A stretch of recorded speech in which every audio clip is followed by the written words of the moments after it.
Hello dears, welcome back to Thunder Kitchen recipes. ഇന്ന് ഞാൻ നിങ്ങൾക്ക് ഷെയർ ചെയ്യാൻ പോകുന്നത് ചപ്പാത്തിക്കും ചോറിനും പറ്റിയ നല്ലൊരു സൈഡ് ഡിഷാണ്. ഇത് ഞാൻ രാജ്മ പയർ കൊണ്ടാണ് ഉണ്ടാക്കുന്നത്. വളരെ ഗുണമേന്മയുള്ളൊരു പയറാണിത്. ഇത് വളരെയധികം പ്രോട്ടീൻ കണ്ടൻറ്റ് അടങ്ങിയിട്ടുണ്ട് ഇതിൽ. പിന്നെ ഇതിൽ ധാരാളം ഫൈബർ അടങ്ങിയിട്ടുണ്ട്. അപ്പോൾ അതുകൊണ്ട് നമ്മളുടെ ഭക്ഷണത്തിൽ ഇത് ഉൾപ്പെടുത്തേണ്ടത് അത്യാവശ്യമാണ്. ഫൈബറൊക്കെ ധാരാളം അടങ്ങിയിട്ടുള്ളതുകൊണ്ട് നമ്മളുടെ ഡൈജഷനൊക്കെ നന്നായിട്ട് നടക്കും. അതുകൊണ്ടാണല്ലോ പൾസസൊക്കെ നമ്മൾ ധാരാളം കഴിക്കണമെന്ന് പറയുന്നത്. പയറുവർഗ്ഗങ്ങൾ നമ്മളുടെ ഡെയിലി മീലിൽ ഉൾപ്പെടുത്തേണ്ടതാണ്. ഏതെങ്കിലും ഒരു പയറുവർഗ്ഗം ഉൾപ്പെടുത്തണം. അപ്പോൾ നമുക്കിന്ന് രാജ്മ പയർ കറി വെച്ച് നോക്കാം. 1/2 കപ്പ് രാജ്മയാണ് ഞാൻ എടുത്തിരിക്കുന്നത്. ഞാനിത് കുതിർത്താതെ ഡയറക്റ്റാണ് കുക്ക് ചെയ്യാൻ പോകുന്നത്. സാധാരണ എല്ലാവരും തലേ ദിവസം ഇത് വെള്ളത്തിലിട്ട് കുതിർത്തിയിട്ടാണ് ഉപയോഗിക്കുന്നത്. ഞാനിത് ഡയറക്റ്റാണ് കുക്ക് ചെയ്യാൻ പോകുന്നത്. അപ്പോൾ നമുക്കിത് ഒരു ബൗളിലേക്ക് ഇട്ടിട്ട് കഴുകിയെടുക്കാം.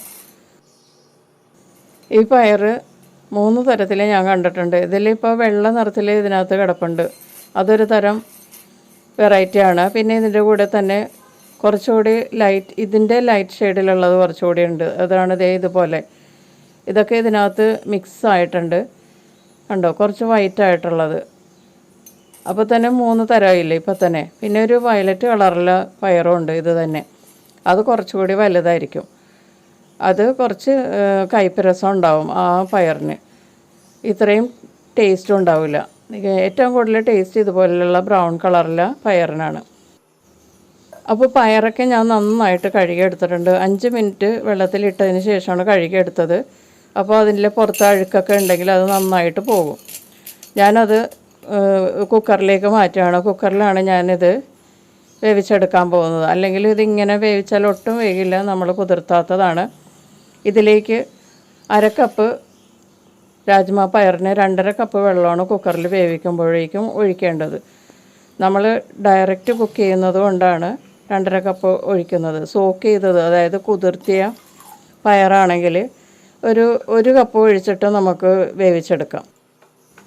ഇതിപ്പോൾ കുക്കറിൽ നമ്മൾ വേവിക്കുമ്പോഴേക്കും കുക്ക് ചെയ്യുന്നതിനോടൊപ്പം തന്നെ പയർ കുതിരുകയും ചെയ്യും. അപ്പോൾ അതിനു കൂടിയുള്ള വെള്ളം വേണം. കുതിർത്തി എടുക്കുന്നതിലും കൂടുതൽ ടേസ്റ്റാണ് നമ്മൾ കുതിർത്താതെ ഡയറക്റ്റ് കുക്കറിൽ വേവിച്ചെടുക്കുന്നത്. ഇതിലേക്ക് ആവശ്യത്തിനുള്ള ഉപ്പും കൂടി ചേർത്തിട്ട് കുക്കർ ലോക്ക് ചെയ്ത് ഹൈ ഹീറ്റിൽ ഒരു വിസിൽ വന്നതിന് ശേഷം 12 മുതൽ 15 മിനിറ്റ് വരെ ലോ ഫ്ലെയിമിൽ കുക്ക് ചെയ്യാം. പയർ വേകുന്ന സമയത്ത് നമുക്ക് ഗ്രേവി റെഡിയാക്കി എടുക്കാം. പാൻ ചൂടായി കഴിയുമ്പോഴേക്കും അതിലേക്ക് വെളിച്ചെണ്ണ ചേർക്കുക. ഞാൻ വെളിച്ചെണ്ണയാണ് യൂസ് ചെയ്തിരിക്കുന്നത്. നമ്മളുടെ കേരള സ്റ്റൈലിൽ പയറൊക്കെ കറി വെക്കുന്നത് വെളിച്ചെണ്ണയിലാണ്. പിന്നെ നിങ്ങൾക്ക് വേണമെങ്കിൽ സൺഫ്ലവർ ഓയിലോ അല്ലെങ്കിൽ റിഫൈൻഡ് ഓയിലോ ഏതെങ്കിലും ഉപയോഗിക്കാം. എണ്ണ ചൂടായി കഴിയുമ്പോഴേക്കും ഇതിലേക്ക് 2 വലിയ സവാള ചെറുതായി ചോപ്പ് ചെയ്തത് ചേർക്കുക. കുറച്ച് ഗ്രേവി ഉണ്ടാകാൻ വേണ്ടിയിട്ടാണ് നമ്മൾ ഇത്രയും സവാള ചേർക്കുന്നത് കേട്ടോ. 1/2 കപ്പ് പയറിന് 1 കപ്പ് ചോപ്പ് ചെയ്ത സവാളയാണ് ചേർത്തിരിക്കുന്നത്. അതാണ് കറക്റ്റായിട്ടുള്ള കണക്ക്. ഇത് നന്നായിട്ടൊന്ന് സോട്ടാകുന്നത് വരെ ഒന്ന് വഴറ്റി കൊടുക്കുക. സവാള ഒന്ന് സോട്ടായി കഴിയുമ്പോഴേക്കും ഇതിലേക്ക് ഒരു ചെറിയ പച്ചമുളക് വട്ടത്തിലരിഞ്ഞ് ചേർക്കുക. എരിവ് കൂടുതലുള്ള പച്ചമുളകാണ്, അതുകൊണ്ട് ഒരെണ്ണമേ ഞാൻ ചേർക്കുന്നുള്ളൂ. എരിവ് കുറവുള്ള പച്ചമുളകാണെങ്കിൽ 2-3 എണ്ണം നമുക്ക് ഇതിനകത്തേക്ക് ചേർക്കാം. എന്നിട്ട് സവാള നന്നായിട്ട് കളർ ചേഞ്ച് ആകുന്നത് വരെ നന്നായിട്ട് ഫ്രൈ ചെയ്തെടുക്കണം. ഇപ്പോൾ സവാളയൊക്കെ നന്നായിട്ട് മൊരിയാൻ തുടങ്ങിയിട്ടുണ്ട്. ഈ സമയത്ത് 1 ടേബിൾ സ്പൂൺ വെളുത്തുള്ളി ചതച്ച് ഇതിനകത്തേക്ക് ചേർക്കുക. എന്നിട്ട് ഈ വെളുത്തുള്ളിയൊക്കെ നന്നായിട്ടൊന്ന് കുക്കാകുന്നത് വരെ സവാളയുമായിട്ട് വഴറ്റി കൊടുക്കുക. 1 മിനിറ്റ് വഴറ്റേണ്ടി വരും. 1 മിനിറ്റ് കഴിയുമ്പോഴേക്കും നമുക്കിതിലേക്ക് ഒരു 1/4 ടീസ്പൂൺ മഞ്ഞൾപ്പൊടി ചേർക്കുക. എന്നിട്ടൊന്ന് നന്നായിട്ട് വഴറ്റി കൊടുക്കുക. മഞ്ഞൾപ്പൊടിയൊക്കെ നന്നായിട്ട് മൂത്ത മണം വരുന്നത് വരെ നന്നായിട്ടൊന്ന് വഴറ്റി കൊടുക്കണം. മഞ്ഞൾപ്പൊടി നന്നായിട്ട് മൂത്ത് കഴിയുമ്പോഴേക്കും ഇതിലേക്ക് 1 ടീസ്പൂൺ കാശ്മീരി ചില്ലി പൗഡർ ചേർക്കുക. കുറച്ചുകൂടി സ്പൈസി ആക്കണമെന്ന് ആഗ്രഹമുള്ളവർക്ക് കാശ്മീരി ചില്ലി പൗഡറിന് പകരം റെഡ് ചില്ലി പൗഡർ ചേർത്താലും മതിയാകും. അല്ലെങ്കിൽ 2 പൗഡറും ഓരോ ടീസ്പൂൺ വീതം ചേർക്കുക. അതൊക്കെ നിങ്ങളുടെ ടേസ്റ്റിനനുസരിച്ച് ചേർക്കുക കേട്ടോ. പിന്നെ ഇതിലേക്ക് ഒരു 1/4 ടീസ്പൂൺ കുരുമുളക് പൊടി ചേർക്കുക. എന്നിട്ട് നന്നായിട്ടൊന്ന് വഴറ്റി കൊടുക്കുക. അതിനുശേഷം കുറച്ച് പച്ചവേപ്പില ചേർത്ത് നന്നായിട്ടൊന്ന് വഴറ്റുക. വേപ്പില ചേർത്ത് നന്നായിട്ട് വഴറ്റിയതിന് ശേഷം ഇതിലേക്ക് നമ്മൾ വേവിച്ച് വെച്ചിരിക്കുന്ന പയറിലെ വെള്ളം കുറച്ച് ഇതിലേക്ക് ചേർത്ത് കൊടുക്കുക. ഏകദേശം ഒരു 1/2 കപ്പോളം ചേർക്കുക.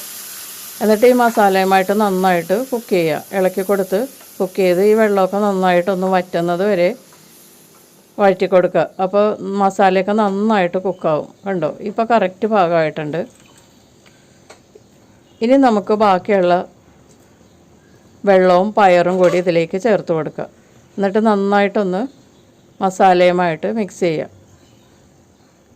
അപ്പോൾ നമ്മൾ കുക്കറിൽ സോക്ക് ചെയ്യാതെ വേവിച്ചത് കൊണ്ട് കണ്ടോ നല്ല പൊടി പോലെയാണ് പയറിരിക്കുന്നത്. നമ്മൾ കുതിർത്തിയിട്ട് ഇതുപോലെ കുക്ക് ചെയ്താൽ ഇത്രയും പൊടിനൂറ് ഈ പയറിന് കിട്ടില്ല. പിന്നെ അതുമല്ല, ഈ പയർ ഈ വലിപ്പമല്ല, ഇതിൻ്റെ ഇരട്ടി വലിപ്പത്തിൽ നമുക്ക് കിട്ടും നമ്മൾ കുതിർത്തുകയാണെങ്കിൽ. പക്ഷേ ഇതാണ് കൂടുതൽ ടേസ്റ്റ്. ഇനി നമുക്കിത് മൂടി വെച്ച് ഒരു 3 മിനിറ്റ് കുക്ക് ചെയ്യാം. അപ്പോൾ ഗ്രേവിയൊക്കെ നന്നായിട്ട് ഈ പയറിൽ പിടിക്കും. ഇപ്പം 3 മിനിറ്റ് കഴിഞ്ഞിട്ടുണ്ട്. നന്നായിട്ട് ഗ്രേവിയൊക്കെ തിക്കായിട്ടുണ്ട്. കണ്ടോ, ഇത് ചപ്പാത്തിയുടെ കൂടെയും പൂരിയുടെ കൂടെയും പിന്നെ അതുപോലെ ചോറിൻ്റെ കൂടെയും കഴിക്കാൻ വളരെ നല്ലൊരു സൈഡ് ഡിഷാണ്. ഇത് മാത്രം മതി ചോറ് തിന്നാൻ, വേറെ ഒരു കറിയും വേണ്ട. വളരെ നല്ല ടേസ്റ്റാണ്. ഇനി ഇതിലേക്ക് നമുക്ക് കുറച്ച് മല്ലിയില തൂവി കൊടുക്കാം. എന്നിട്ട് നന്നായിട്ടൊന്ന് മിക്സ് ചെയ്യാം. മല്ലിയില തൂവി മിക്സ് ചെയ്ത് കഴിഞ്ഞാൽ നമുക്ക് ഇത് സെർവ് ചെയ്യാവുന്നതാണ്. ചൂടോടുകൂടി തന്നെ നല്ല ചൂട് ചോറിൻ്റെ കൂടെയോ അതിലെ ചപ്പാത്തിയുടെ കൂടെയൊക്കെ കഴിക്കാം. വളരെ നല്ല ടേസ്റ്റാണ്. ഉണ്ടാക്കാനും വളരെ എളുപ്പമല്ലേ. നമ്മൾക്ക് കുതിർത്തേണ്ട. രാവിലെ നമുക്ക് എഴുന്നേറ്റിട്ട് ഉടനെ തന്നെ ഇതുപോലെ ചെയ്തെടുക്കാം. രാത്രി വെള്ളത്തിലിട്ട് കുതിർത്ത് ഒന്നും വേണ്ട. നമുക്ക് രാവിലെ ഇത് ചപ്പാത്തിയുടെ കൂടെ ഉണ്ടാക്കി കഴിക്കാം. കുറച്ച് കൂടുതൽ ഉണ്ടാക്കുകയാണെങ്കിൽ നമുക്കിത് ഉച്ചയ്ക്ക് ചോറിൻ്റെ കൂടെയും കഴിക്കാം. ഇതിൻ്റെ കൂടെ ഒരു പപ്പടോ അല്ലെങ്കിൽ അച്ചാറോ ഉണ്ടെങ്കിൽ നമുക്ക് വളരെ തൃപ്തിയായിട്ട് നമുക്ക് ഉച്ചയ്ക്ക് ചോറിൻ്റെ കൂടെ കഴിക്കുകയും ചെയ്യാം. ധാരാളം ഫൈബറുള്ളൊരു പയറാണിത്. അപ്പോൾ എല്ലാവരും ഇത് ട്രൈ ചെയ്ത് നോക്കുക. നമുക്ക് വീണ്ടും മറ്റൊരു റെസിപ്പിയിൽ കാണാം. Thank you.